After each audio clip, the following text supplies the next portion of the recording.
tanong natin, do you believe in Him?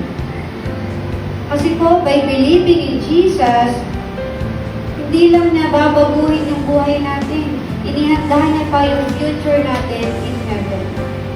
Kaya simula nung maniwala ka sa Diyos, yung buhay mo na bago na ngayon. Hindi na binago mamaya.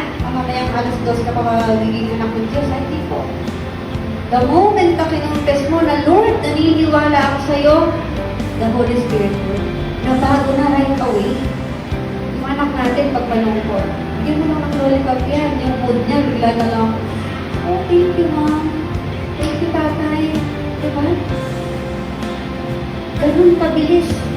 Pero because of our past nature, hindi pa tayo agad nakakaalis sa nakasanayan natin.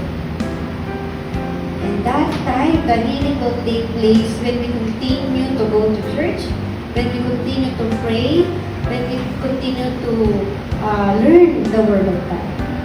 Kaya po, no, kung paano pinatawad ng Diyos yung babaeng nangangalun niya, ganun din tayo patatawarin. Kung paano binuhay ng Diyos si Lazarus from the dead, ganun din na tayo. Binuhay, binalik sa liwanag. Kaya yung mga buhay natin, meron ng transformation. Ano sabi ng Panginoon? No one is too lost, no one is too broken, no one is too far from God. Kaya simula nung pumasok si Jesus sa buhay natin, darkness becomes light. Wala yung darkness. Death becomes life. And the sinners become children of God.